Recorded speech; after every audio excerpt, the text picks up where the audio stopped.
Kính thưa đại chúng, trước khi tôi bắt đầu pháp thoại hôm nay, nếu trong trái tim của quý vị, ở một góc nào đó vẫn còn những muộn phiền, những điều không thể nói cùng ai, những uất nghẹn khó gọi thành tên, những vết thương tưởng chừng đã lành, nhưng chỉ cần một làn gió nhẹ thoảng qua cũng khiến trái tim đau trở lại, thì xin quý vị từ từ nhắm mắt lại trong giây lát, đặt bàn tay lên trái tim mình và hãy thầm nói, tôi vẫn còn đó, tôi vẫn đang ở đây và tôi chưa bao giờ hoàn toàn gục ngã. Và nếu như có giọt lệ nào khẽ chạm trên khóe mắt, xin quý vị cứ để nó rơi một cách tự nhiên. Vì nước mắt không phải biểu hiện của yếu đuối, mà chính là lời phóng thích của những năm tháng chúng ta đã âm thầm chịu đựng, cố gắng, nén chặt và không ai thấu hiểu. Hôm nay, tôi có mặt ở đây không phải để nói với quý vị rằng cuộc đời này dễ dàng, rằng chỉ cần niệm Phật là mọi khổ đau sẽ tan biến, rằng chỉ cần cầu nguyện là nghiệp chướng lập tức tiêu trừ. Tôi không phải đến để ru ngủ quý vị, càng không phải đến để dỗ dành tâm lý rằng rồi mọi chuyện sẽ ổn thôi theo kiểu tạm bợ và sáo rỗng. Tôi ở đây là để cùng quý vị mở cánh cửa tâm, nhìn thẳng vào bản chất của khổ, dục, tâm nghiệp và con đường chuyển hóa, chứ không phải để trốn tránh.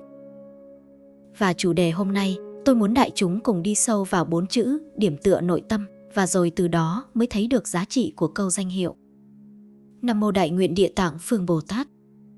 Chúng ta không niệm danh hiệu Ngài để xin Ngài làm thay nghiệp quả của chúng ta, mà niệm để quay về với sự tỉnh thức vốn có trong từng hơi thở, từng nhịp đập, từng chuyển động ý niệm trong tâm mình.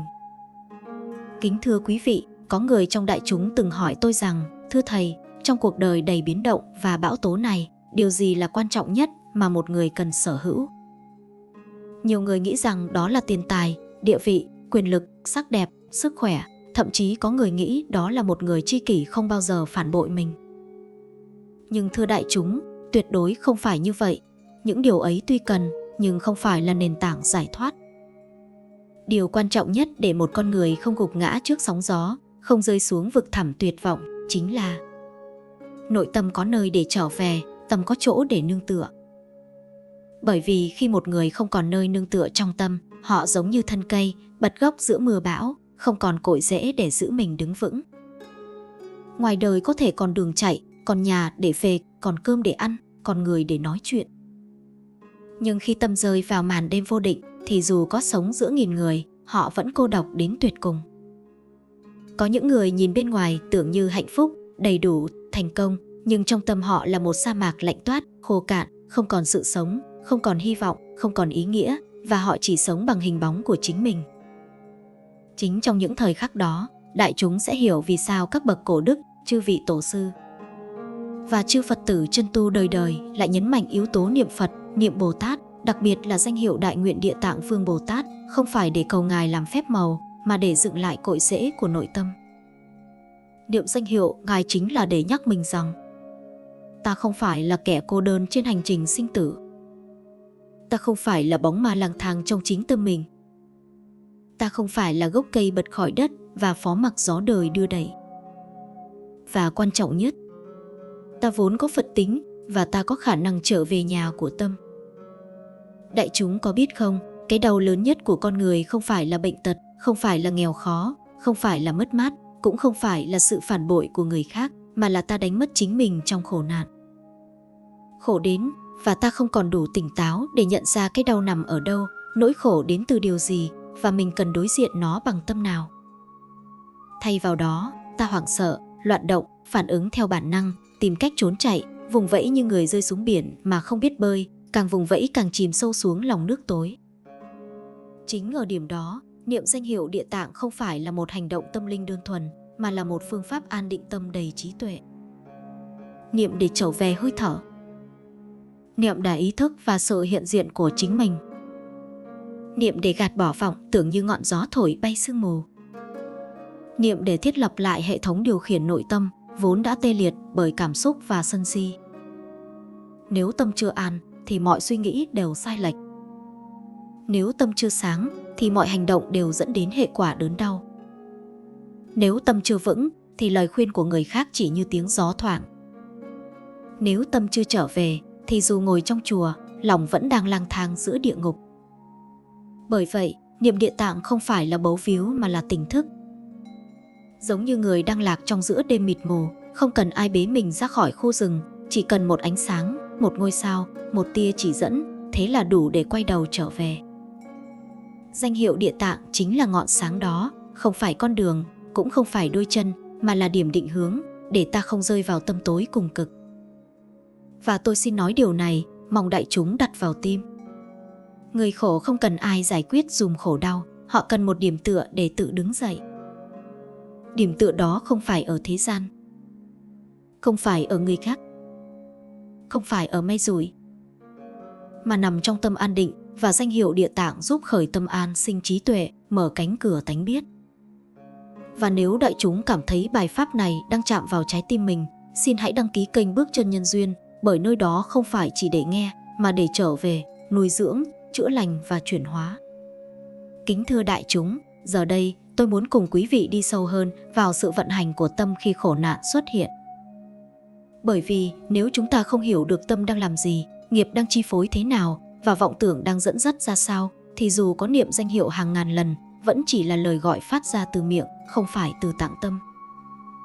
Và câu niệm ấy, khi không tiếp xúc được với chiều sâu nội tâm, sẽ chỉ như tiếng chuông treo giữa sa mạc, vang lên rồi mất hút giữa hư không, không đủ sức lay động bất kỳ cánh cửa nào trong cõi tâm linh thẳm sâu của chính mình. Tôi đã gặp nhiều người đến thưa rằng, thầy ơi, con niệm Địa Tạng rồi mà sao con vẫn khổ?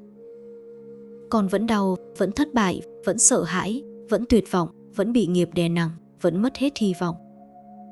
Tôi nhìn họ, không trách, không buồn, không phân tích đúng sai, mà chỉ nhẹ nhàng hỏi một điều. Con niệm bằng tâm nào?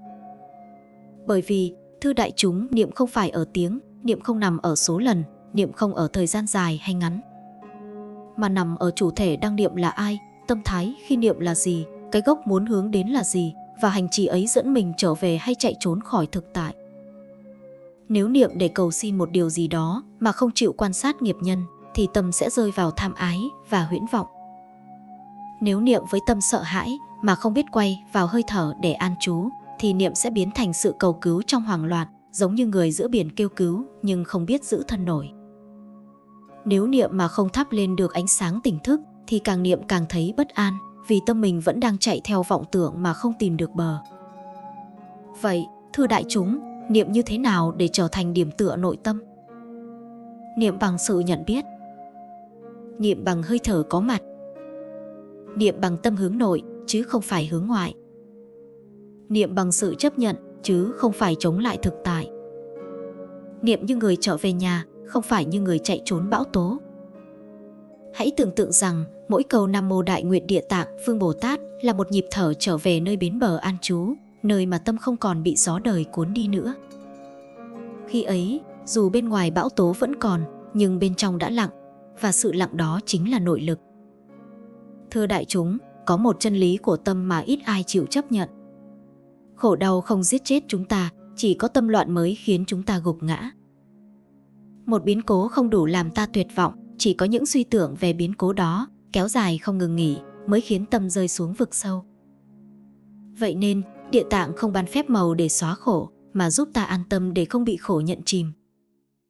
Niệm danh hiệu Ngài, khi tâm đã có điểm tựa, sẽ trở thành chiếc neo giữa đại dương cảm xúc, giúp ta không bị sóng đánh dạt vào bóng tối, cũng không bị vùi lấp dưới cơn lốc tuyệt vọng.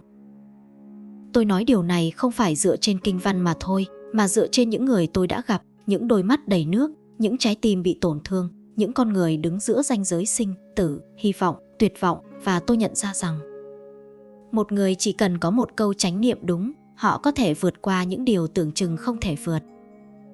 Chính vì vậy, đại chúng thân thương, điểm tựa nội tâm không phải được xây từ vật chất, mà từ chánh niệm, trí tuệ, sự quay về.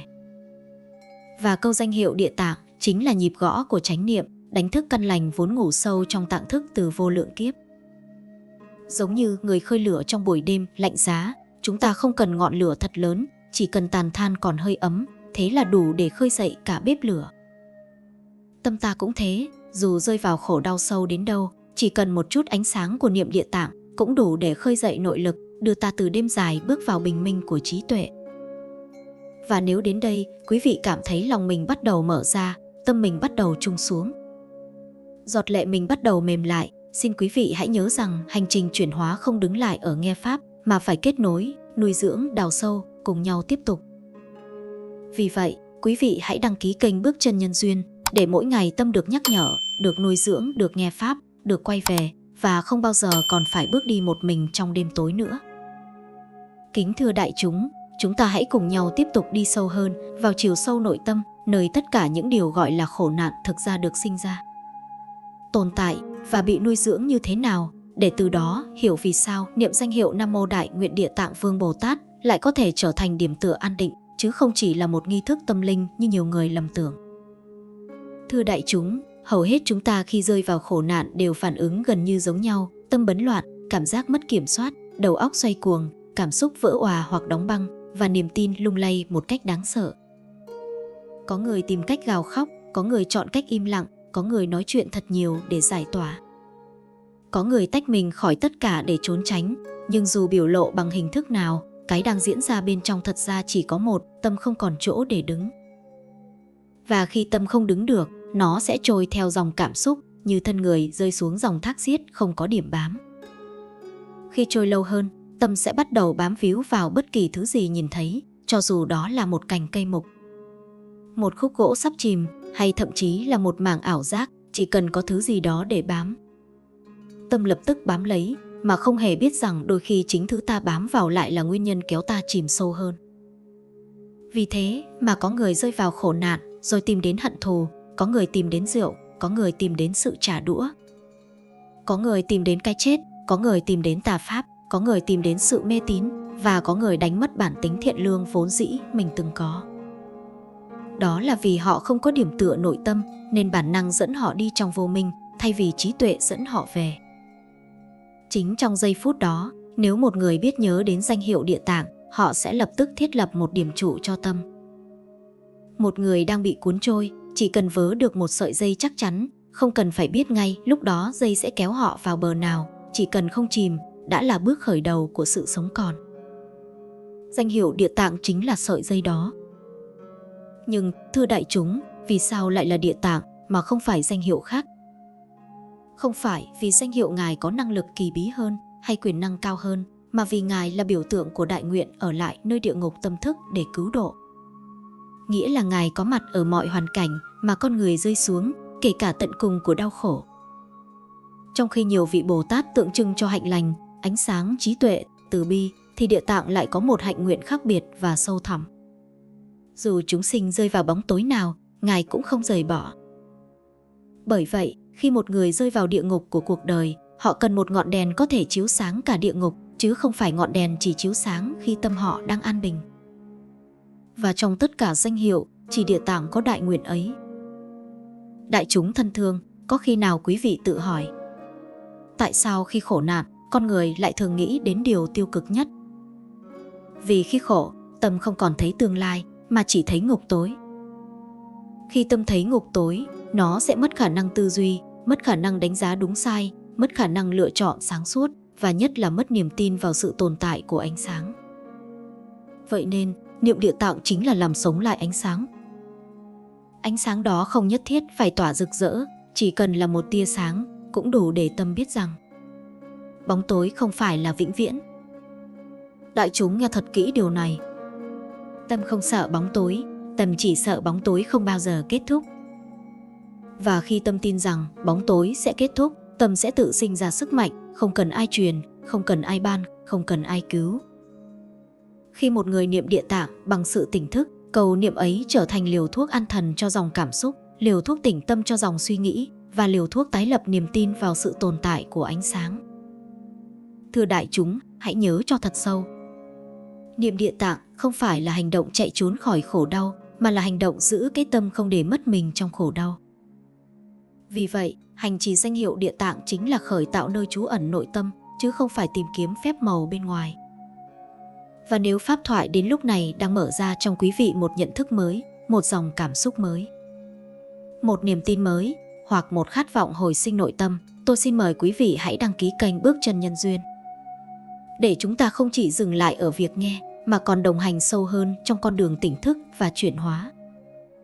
Thưa đại chúng, khi chúng ta hiểu được rằng mỗi biến cố không phải để giết ta mà để đánh thức ta, thì ta sẽ nhận ra rằng danh hiệu Nam Mô Đại Nguyện Địa Tạng Vương Bồ Tát giống như chiếc thuyền vượt biển lớn. Có những con người đứng trước bờ vực tuyệt vọng trước khi gieo mình vào hố sâu tăm tối, chỉ cần nhớ danh hiệu này một lần. Buông hơi thở và để năng lượng từ bi của Ngài chảy vào tâm thức thì ngay lập tức cái tâm đang bão tố giảm đi một nhịp. Hơi thở trở nên mềm lại và sự tỉnh táo bắt đầu trở về. Khi ta đọc, ta niệm, ta hướng tâm, không phải chỉ là âm thanh thoát qua miệng mà là cả linh hồn đang gọi ánh sáng cứu khổ. Địa Tạng không chạy đến như một vị thần kỳ trong truyện cổ tích, mà Ngài cứu ta bằng cách thay đổi dòng chảy bên trong ta, từ sợ hãi thành bình an, từ tuyệt vọng thành hy vọng, từ tăm tối thành tỉnh thức. Và thưa đại chúng, đó chính là sự cứu độ chân thật nhất. Nếu quý vị chỉ cầu mong biến mất đau khổ mà không chịu mở tâm để hiểu nguyên nhân, thì dù Phật có đến trước mặt quý vị, nỗi khổ vẫn sẽ quay lại bởi nguồn gốc không bao giờ được xử lý. Địa Tạng Vương dạy rằng khi gặp nạn, đừng vội trách đời, đừng vội trách nghiệp, đừng vội oán người, mà hãy dừng lại và niệm danh hiệu Ngài.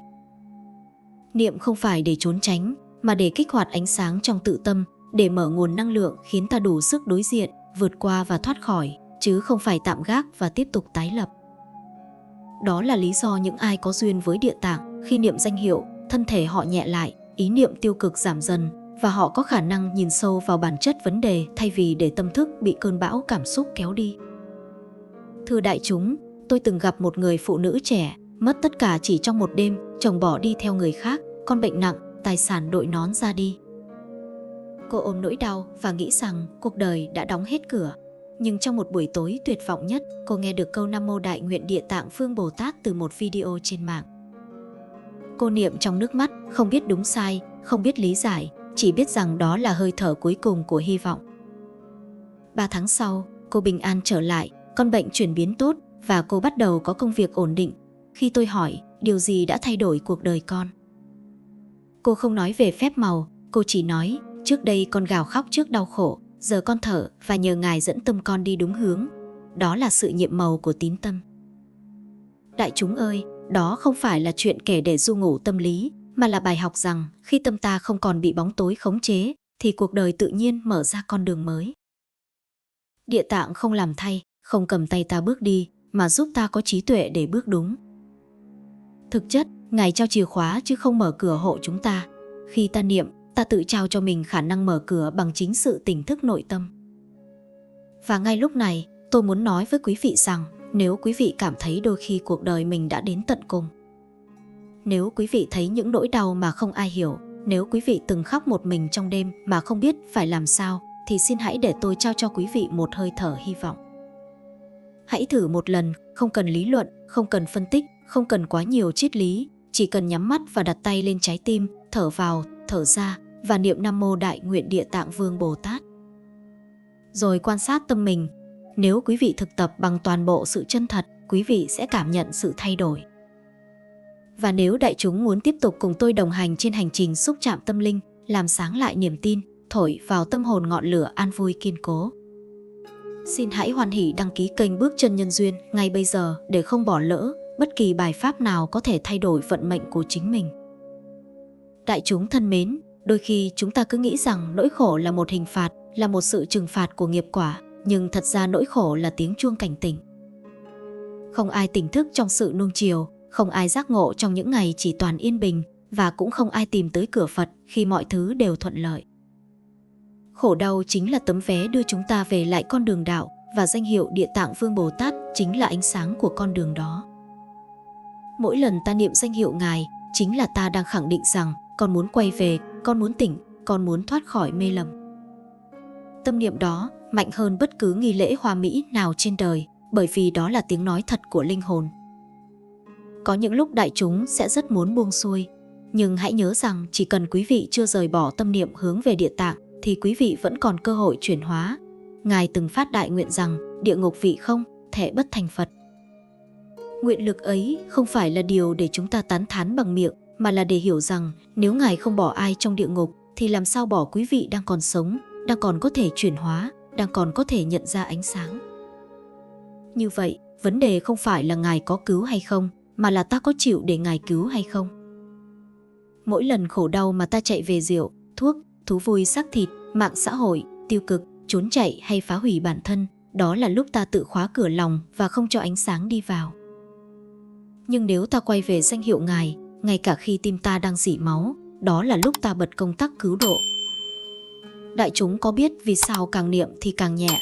Bởi vì tâm ta giống ly nước đang đục, khi ta để yên và niệm danh hiệu Địa Tạng, chính là ta ngừng khuấy nước. Khi ngừng khuấy, nước sẽ trong, và khi nước đã trong, ta mới thấy đáy. Khi thấy đáy, ta mới biết vấn đề thực sự ở đâu. Bấy lâu nay, ta chỉ cố gắng đổ nước mới vào mà không để cặn lắng xuống, nên đời ta cứ đục mãi. Địa Tạng không giúp ta đổi nước, Ngài giúp tâm ta ngừng khuấy. Khi tâm yên, trí sẽ sáng. Khi trí sáng, đau khổ tự tan. Đó chính là cơ chế mầu nhiệm của việc niệm danh hiệu. Thưa đại chúng, thế gian có người gặp khổ thì la hét, có người gặp khổ thì oán than, có người gặp khổ thì trả thù, nhưng người biết Địa Tạng thì gặp khổ liền thở, quán và niệm danh hiệu Ngài. Đó không phải là sự yếu đuối, mà là sức mạnh cao quý nhất trong nhân gian. Một người biết đối diện nỗi khổ bằng tỉnh thức không bao giờ là kẻ thất bại. Thất bại chỉ thuộc về những ai không chịu nhìn vào tâm mình. Và nếu ngay lúc này, đại chúng đang ở trong một giai đoạn khó khăn, tôi xin mời đại chúng tạm dừng hơi thở, đặt tay lên ngực, lắng nghe nhịp tim, rồi âm thầm niệm một câu Nam Mô Đại Nguyện Địa Tạng Vương Bồ Tát. Hãy để câu niệm đó đi thẳng vào nơi sâu nhất của nỗi đau, rồi dần dần, đại chúng sẽ thấy chính mình đang đứng dậy từ bóng tối.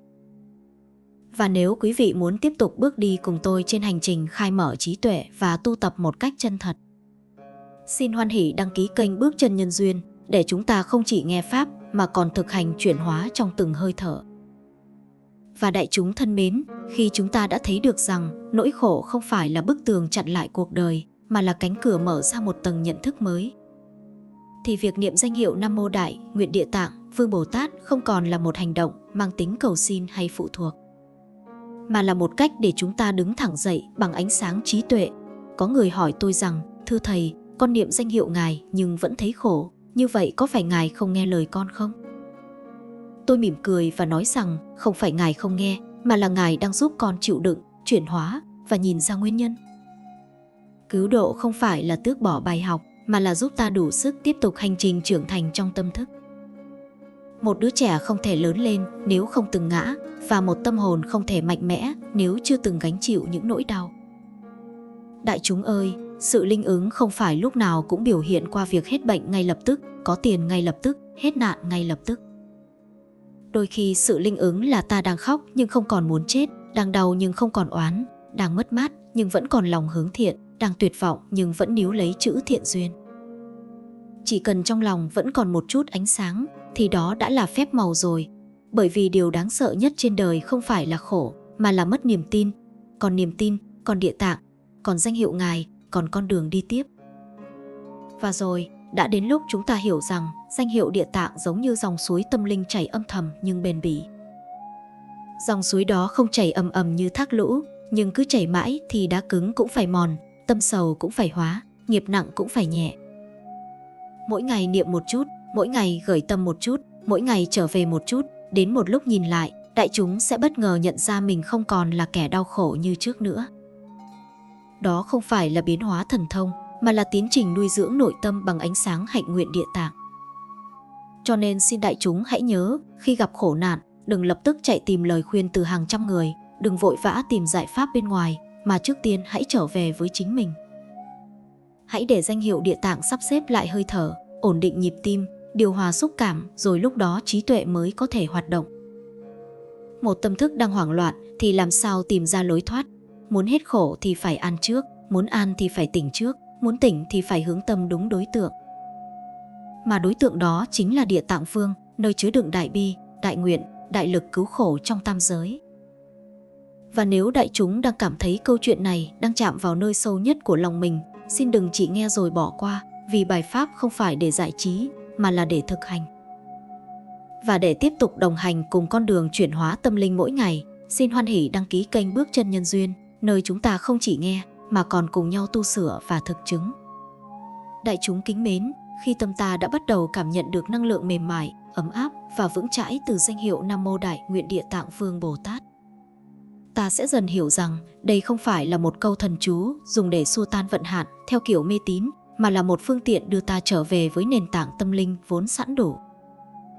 Bởi vì trong sâu thẳm mỗi con người đều có một vùng ánh sáng thuần khiết, nhưng khi khổ đau kéo đến, Ánh sáng đó bị che mờ bởi những lớp mây dày đặc của sợ hãi, lo âu, sân hận và hoang mang.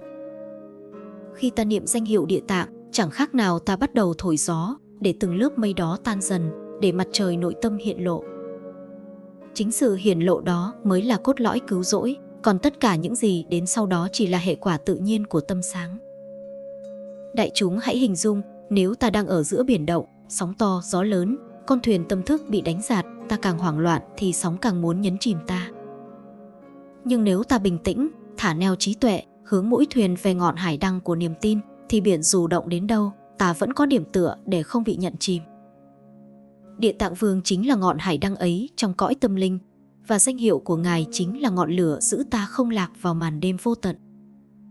Nhiều người từng hỏi tôi rằng, thầy ơi, sao con niệm hoài mà chưa thấy linh nghiệm? Tôi chỉ nhẹ nhàng nói rằng, con niệm để cầu chuyển cảnh hay để chuyển tâm?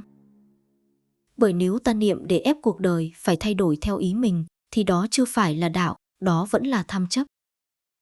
Nhưng nếu ta niệm để tâm mình an, chấp nhận, hiểu được nhân duyên, không chống đối, không vùng vẫy trong vô minh, thì đó là bước đầu của giác ngộ.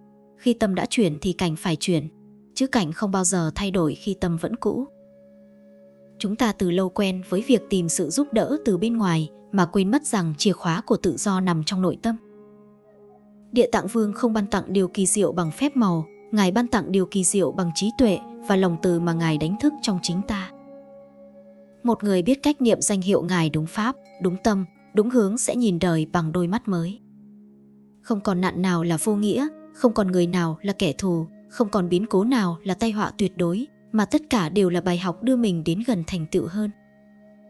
Và đại chúng thử suy nghĩ, nếu cả cuộc đời này ta cứ chạy trốn khổ nạn, tìm cách tránh né đau thương, thì làm sao ta trưởng thành? Không hạt giống nào nảy mầm trong ánh nắng ấm mãi, phải có lúc nằm trong lòng đất lạnh tối. Cũng vậy, linh hồn phải đi qua những mùa đông dài mới có thể chạm đến mùa xuân giác ngộ. Do vậy, khi gặp khổ, đừng hỏi tại sao lại là con, mà hãy hỏi, Địa Tạng ơi, con phải học gì trong bài học này? Câu hỏi thay đổi, số phận cũng thay đổi. Và nếu quý vị đang thấy những lời này chạm vào trái tim, xin đừng do dự mà hãy nhấn đăng ký kênh Bước Chân Nhân Duyên để có thể tiếp tục nhận những bài pháp khai sáng, chữa lành và nuôi dưỡng nội tâm trên hành trình tu tập. Thưa đại chúng, khi quý vị đã bắt đầu cảm nhận được sức mạnh dịu dàng nhưng kiên cố từ câu danh hiệu Nam Mô Đại Nguyện Địa Tạng Vương Bồ Tát, hãy ghi nhớ một điều quan trọng, sức mạnh đó không phải đến từ danh xưng hay từ âm thanh, mà đến từ ý chí của chính quý vị. Khi quý vị niệm, quý vị đang đặt tâm vào vị trí chủ đạo, không còn để cảm xúc tiêu cực điều khiển, không còn để nỗi đau làm mờ trí tuệ và không còn để vọng tưởng dẫn đường. Đây chính là phép lạ đầu tiên mà mỗi người nhận được, tự chủ nội tâm. Hãy hình dung quý vị đang đứng giữa dòng bão cuộc đời, những cơn sóng của thất bại, mất mát, thất vọng, sợ hãi xô vào không ngừng. Nếu quý vị không có gì làm chỗ dựa thì dễ dàng bị cuốn trôi, chìm xuống đáy tuyệt vọng. Nhưng khi quý vị biết thở chậm lại, niệm danh hiệu, đặt tâm vào hơi thở, quý vị vừa có neo, vừa có bản đồ để định hướng, vừa có ánh sáng dẫn lối trong đêm tối. Đây không phải phép màu, mà là năng lực thực chứng từ sự tỉnh thức và đại nguyện của Địa Tạng. Đại chúng thân mến, khi niệm, không phải lúc nào tâm cũng yên ngay lập tức. Có lúc nó xôn xao, loạn động, nổi sóng dữ dội. Nhưng hãy kiên nhẫn, đừng vội chán nản. Vì mỗi lần quý vị quay trở lại câu niệm là một lần tăng trưởng sự an định, mỗi lần quý vị hướng tâm về ánh sáng của Địa Tạng là một lần dọn sạch lớp mây u tối trong tâm. Chỉ cần làm đều đặn, bền bỉ, kiên nhẫn, quý vị sẽ thấy tâm trở nên nhẹ nhàng, thân trở nên thanh thản. Và từ đó mới đủ sức đối diện biến cố, mới đủ sức sáng suốt chọn lựa, mới đủ sức chuyển hóa nỗi đau thành bài học và từ bài học đến trí tuệ. Một người khổ nhưng biết quay về danh hiệu Địa Tạng chính là người tìm lại được trung tâm nội tâm, không còn bị lung lay bởi ngoại cảnh. Khi trung tâm nội tâm vững, mọi nỗi khổ dù đến cũng chỉ là gió qua mặt hồ, có thể làm rung mặt hồ nhưng không làm dạt dòng nước bên trong. Đây chính là sức mạnh mà Ngài ban cho người biết niệm đúng pháp, không phải ban phúc lộc bên ngoài, mà ban khả năng giữ tâm mình vững vàng. Và thưa đại chúng, điều này còn quan trọng hơn nữa, khi tâm ta đã trở nên vững vàng nhờ niệm Địa Tạng, thì đồng thời tâm từ bi cũng được khai mở. Khi người khác rơi vào khổ, chúng ta không còn oán hận, không còn dửng dưng, mà thay vào đó là sự thấu hiểu, sự cảm thông, và đôi khi chính sự an định của ta cũng đủ soi sáng đường đi cho người khác. Như vậy, cầu danh hiệu không chỉ cứu ta mà còn là vật dẫn sáng cho người khác, lan tỏa từ bi và trí tuệ mà chính chúng ta chưa từng nhận ra. Vì vậy, thưa đại chúng, mỗi khi gặp khổ nạn, đừng vội phản ứng theo bản năng, đừng vội than van, đừng vội tìm kiếm sự an ủi từ bên ngoài. Hãy nhắm mắt lại, hít sâu một hơi, niệm Nam Mô Đại Nguyện Địa Tạng Vương Bồ Tát và quan sát xem nỗi khổ bên trong đang chuyển động ra sao. Hãy quan sát nhưng đừng bị cuốn theo. Hãy để danh hiệu trở thành bến bờ, ánh sáng, neo tâm để quý vị đứng vững trong biển đời sóng gió. Và nếu quý vị muốn được hướng dẫn chi tiết hơn, được nhắc nhở mỗi ngày, được đồng hành trong hành trình trở về nội tâm, nuôi dưỡng niềm tin và thực chứng năng lực đại nguyện, xin hoan hỉ nhấn đăng ký kênh Bước Chân Nhân Duyên, nơi quý vị sẽ luôn tìm thấy ánh sáng dẫn đường giữa đời đầy biến động này.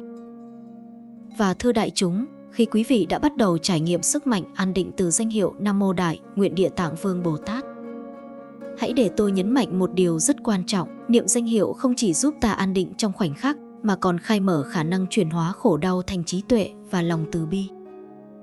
Đó là bước đi quan trọng mà nhiều người chưa từng để ý. Khi khổ xuất hiện, đa phần chúng ta phản ứng bằng sợ hãi, oán hận, than van hay chán nản. Nhưng khi niệm Địa Tạng với sự tỉnh thức, chúng ta bắt đầu thấy nỗi khổ không còn là thứ áp bức, mà là giáo viên dẫn dắt, dạy ta bài học về kiên nhẫn, về hiểu biết, về vô thường, về cách giữ tâm tĩnh giữa biển đời sóng gió. Đại chúng hãy tưởng tượng một người giữa cơn bão, tay bám chặt vào dây thừng neo thuyền, gió lớn vẫn đánh mạnh, nhưng người ấy biết rằng có một điểm cố định để dựa vào. Thế thì nỗi sợ không còn toàn quyền. Cũng vậy, cầu danh hiệu Địa Tạng trở thành sợi dây cố định cho tâm, để ta không bị trôi dạt trong bão tố cảm xúc. Và khi tâm không còn bị lạc hướng, trí tuệ mới xuất hiện. Khi trí tuệ xuất hiện, ta thấy khổ không phải là đích đến cuối cùng, mà là công cụ chuyển hóa, là phép luyện tâm, là tấm gương soi sự thật của nhân sinh. Hãy thử hình dung, mỗi biến cố xảy đến như một lớp đất cứng, khô, chặn dòng suối tự nhiên bên trong tâm. Nếu quý vị chỉ than van chán nản hoặc trốn tránh, dòng suối vẫn bị chặn, tâm vẫn khô cạn. Nhưng nếu quý vị niệm danh hiệu Địa Tạng, từng câu, từng tiếng, từng hơi thở, chính là nước mưa trở lại dòng suối, dần dần cuốn trôi lớp đất cứng, làm mềm lòng mình, để dòng chảy tự nhiên của trí tuệ và từ bi trở lại. Đó là sức mạnh thực sự của niệm danh hiệu, không phá hủy nỗi khổ, mà biến nỗi khổ thành năng lượng sống, năng lượng học hỏi, năng lượng thăng hoa nội tâm. Thưa đại chúng, quý vị có thể hỏi, làm sao để niệm đúng, để danh hiệu không chỉ là lời nói suông? Câu trả lời rất đơn giản, nhưng cũng rất sâu sắc, niệm bằng toàn tâm, bằng ý thức, bằng sự hiện diện trọn vẹn, không để vọng tưởng chi phối, không để nỗi đau chiếm lĩnh, không để tham sân si lấn át. Mỗi lần quý vị niệm như thế, quý vị không chỉ an định tâm mình, mà còn mở rộng lòng từ bi. Nhìn thấy khổ đau của chính mình cũng như khổ đau của người khác, không còn phán xét, không còn oán trách, chỉ còn sự nhận biết và tình thương bao la. Đại chúng, hãy để tôi nhấn mạnh, danh hiệu Địa Tạng Vương không phải là phép màu để xóa ngay khổ đau, mà là công cụ đưa tâm đến chỗ sáng, để quý vị tự thấy ánh sáng của mình và tự bước đi trong bóng tối. Khi đã nhận ra điều này, quý vị sẽ thấy đời mình thay đổi từng bước, không vội vàng, không hoảng loạn, không đánh mất chính mình. Mọi nỗi đau đều trở thành bài học, trải nghiệm và hành trang trên con đường tỉnh thức. Và nếu đại chúng cảm thấy những lời này đã chạm vào tâm, đang khơi mở một luồng ánh sáng bên trong, xin đừng chỉ nghe rồi bỏ qua. Hãy đăng ký kênh Bước Chân Nhân Duyên để mỗi ngày quý vị đều được nhắc nhở, đồng hành và tiếp tục thực hành cách niệm danh hiệu Địa Tạng. Để nỗi khổ không còn quyền lực, để tâm luôn vững chãi và để mỗi bước đi đời thường trở thành bước đi của tuệ giác và từ bi. Đại chúng kính mến, giờ đây, khi chúng ta đã đi qua từng bước trong hành trình niệm danh hiệu Nam Mô Đại Nguyện Địa Tạng Vương Bồ Tát, từ sự an định tâm trong khổ nạn đến việc nhận ra khổ như giáo viên, rồi chuyển hóa khổ thành trí tuệ, ta hãy nhìn lại và thấm sâu một chân lý, danh hiệu Địa Tạng không chỉ là tiếng niệm, mà là sợi dây nối giữa tâm và giác ngộ, giữa nỗi khổ và bình an, giữa vô minh và trí tuệ. Khi quý vị niệm, quý vị không còn đơn độc, từng âm, từng hơi thở, từng ý niệm đều đưa quý vị gần hơn đến trạng thái tự chủ, an lạc và từ bi. Thưa đại chúng, biết bao lần chúng ta đã muốn buông xuôi, đã muốn bỏ chạy, đã nghĩ rằng khổ đau sẽ nuốt chửng mình. Nhưng mỗi lần quý vị nhớ đến danh hiệu Địa Tạng là mỗi lần quý vị giữ được điểm tựa. Là mỗi lần quý vị khẳng định rằng mình không chịu khuất phục trước sợ hãi, là mỗi lần quý vị trở về với ánh sáng nội tâm vốn sẵn có. Khi ánh sáng ấy tỏa ra, quý vị sẽ thấy nỗi đau vẫn còn đó, nhưng không còn quyền lực tuyệt đối nữa. Nỗi đau không còn là địa ngục mà trở thành bài học sống, cơ hội để trưởng thành và phương tiện để gieo trồng từ bi. Và thưa đại chúng, đây chính là phép màu tuyệt vời nhất, không phải ai cứu ta, mà chính ta tự cứu ta bằng sự tỉnh thức và niệm danh hiệu Địa Tạng. Mỗi lần khổ xuất hiện, hãy dùng câu niệm như một cây cầu, cầu nối giữa tâm loạn và tâm định, cầu nối giữa sợ hãi và lòng can đảm, cầu nối giữa vô minh và trí tuệ.